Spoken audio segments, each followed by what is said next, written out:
Stand up for a second. Explain that acronym. Okay. These people are the Ethnic and Cultural Advisory Committee members from the Mental Health Department. The Mental Health Department has hired these people to bring us a wealth of knowledge about their individual cultures. And most of these folks have actually worked on the innovation projects, Innovation 7 and Innovation 8. That's how I know them, that's how I know they're out there. But one of the things that, when we did the focus group for the Innovation 8, the police training videos, the simulation videos, that these folks demanded from us is you have to have a scenario, one of the 6 has to be a situation where officers respond and nobody speaks English. And I can guarantee you that that is in process as we speak. So thank you guys.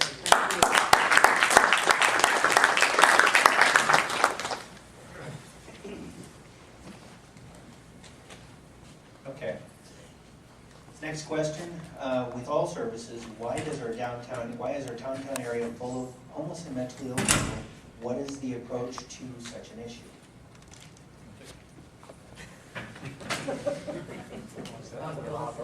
Here you go.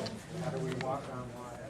If you go back to those numbers I threw out at the beginning, you got to remember that back in the 60s, we closed our mental hospitals. And we went to an alternate model of treatment with an emphasis on community treatment.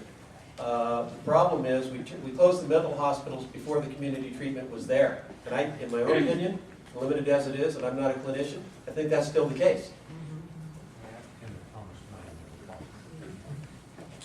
Also to follow that, once the hospital were emptied out, there was not enough money to really build up the resources within the community to really take those individuals and integrate it slowly or effectively into the community services. Also, there's the issue about when people see individuals talking to themselves or just slump down, people avoid them. You know, and mentally ill individuals need housing, and it's really hard to provide sustainable, long-term housing, permanent housing for individuals to really take away the stress of being homeless. There's a lot of people who do want to be homeless, but I can assure you there's a lot more who do want to have a roof over their head. So I think having a roof over their head, warm, away from the weather, it will help decrease a lot of the stress for those who are actually mentally ill. I don't know if Bob wants to say something. At least in the downtown area, what the issue is that's prevalent is there's a lot of what's called residential care facilities, either licensed or unlicensed facilities, commonly known as board and care homes, in the downtown area. And so even though somebody may be wandering and exhibiting symptoms of a mental illness, you might think that person might be homeless. They might not be because of the many board and care homes in the area. And in addition to that, we have a wonderful service center at Grace Baptist Church, Grace Community Center, which is supported by the City of San Jose and in a contract with the City of San Jose to provide many mental health services there and support groups and activities. And a lot of the folks hang out there. And again, it's not because they might not be homeless, but again, a lot of them are too. But again, that's a wonderful center that is operative here in the downtown as well. Something just so that you know, and you'll be seeing this in the press sometime in the near future, the county has started its participation in what's called the 100,000 Homes Campaign. And the purpose of this campaign, which began a year ago nationwide in July, is to house 100,000 chronically homeless individuals whom we identify through an index, which is an instrument that identifies the homeless, chronically homeless, who are most likely to die if they're not housed.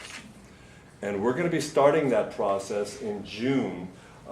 Whereby we're going, just like we just did a count now all throughout the county of all the homeless, we're going to be indexing the homeless that we're able to find in encampments, in shelters, everywhere, in order to determine who are the most vulnerable.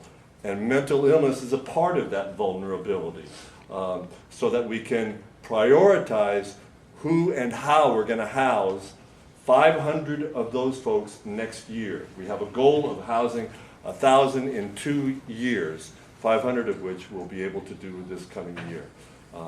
So that's a huge thing, a brand new way that's proving to be effective all throughout the country that we've adopted here in Santa Clara County as well. About how many? Can I ask, out of respect for the people who have written questions and are sitting there waiting, if you have any further questions of Bob, could you take them up with him after the meeting? Because we really want to respect their time and the people who are here to hear the message. So, any further questions? Bob will speak to you after the meeting. Right, Bob? Sure. Thank you, Bob.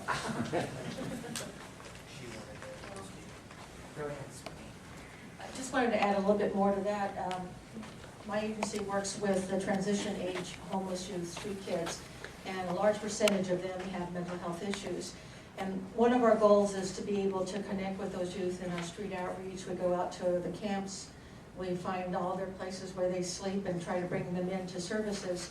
And one of the things that we found through the last many, many years is that it takes more than just a couple days, couple weeks, couple months to get these kids to come in.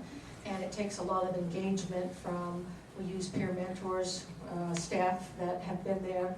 And once we're able to connect with these youth, again, it takes another several months, 6 months, 8 months, 9 months to get them to even think about getting into housing.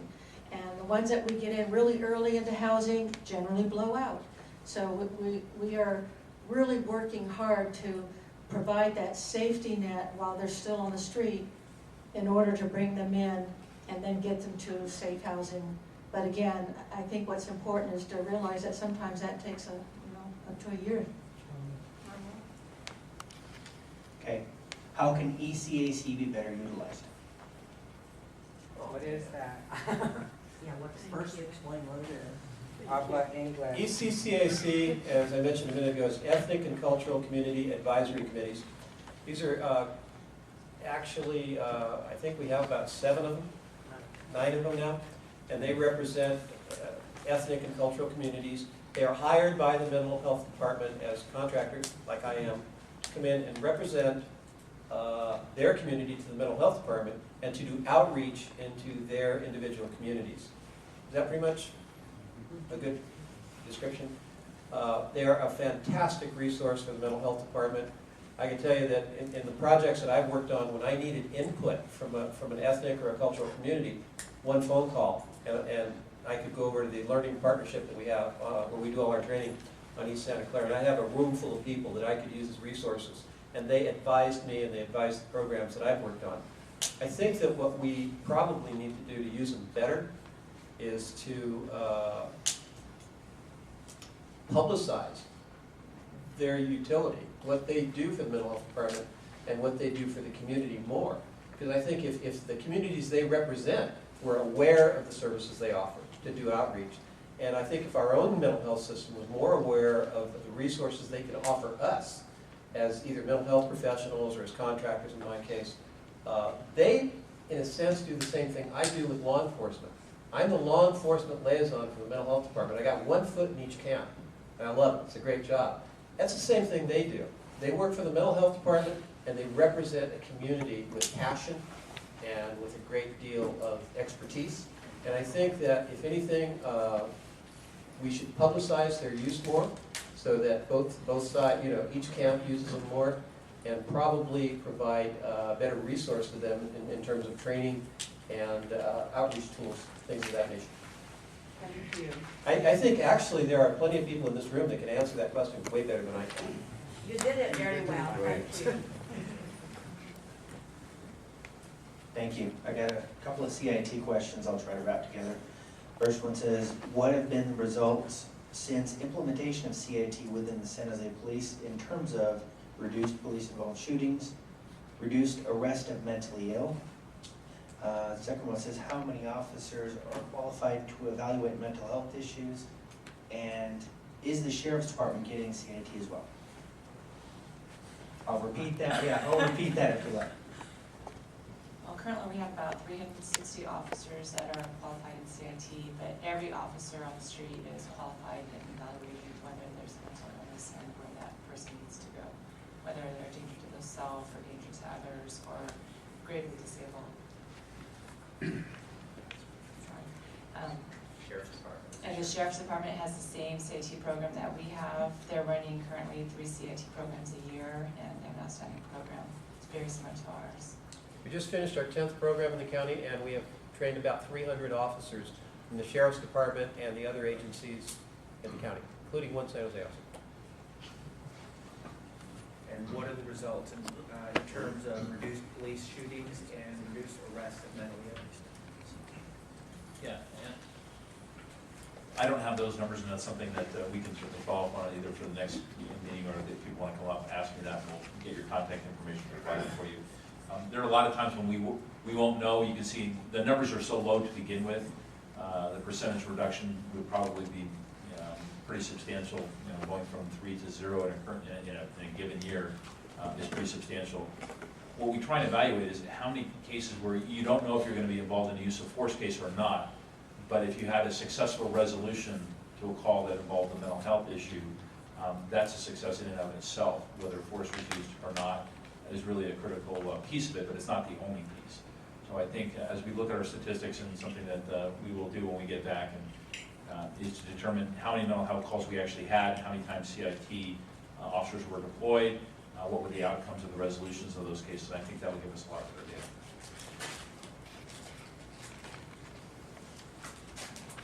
This one's directed to Chief No. Can we do this again with other groups, neighborhoods that are considered hotspots?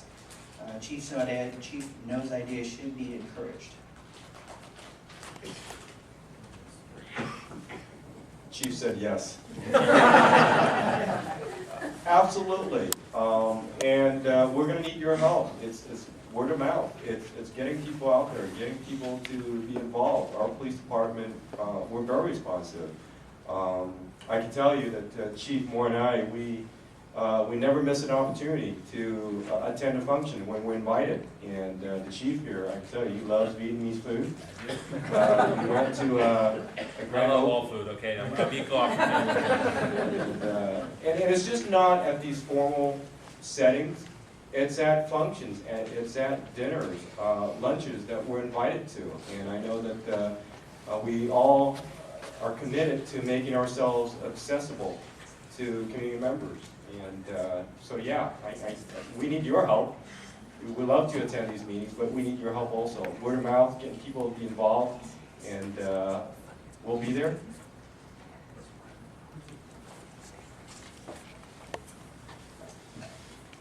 Okay, I have a question from somebody that says that most of the conversations revolved around kids 16 years or older, and wants to know about kids younger than 16 in terms of these issues. So can somebody help address younger than 16?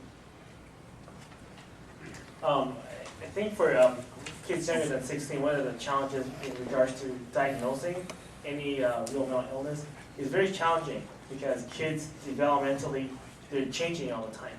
A lot of the medication that has been researched is also not really researched on kids. A lot of them has been based on adults. So kids are very challenging because how they metabolize, how they develop, how they their body synthesizes a lot of the medication and treatment is quite different than adults. So kids are much more challenging, and getting individuals who focus or train specifically with child population is very hard to get. I can tell you that to find a regular psychiatrist in the mental health services is much easier than finding a child psychiatrist. There's a huge lack of child psychiatrists throughout the country, and also for individuals who focus on children, like either social workers, clinical psychologists, MFTs, as compared to some of the adult populations. But again, the suggestion is also that as parents see that children under the age of 16 also have issues, please reach out, educate people that there is help out there, and not to be so shy as to keeping everything within, because once you don't reach out and the situation gets worse, by the time you come to us, the situation is quite bad.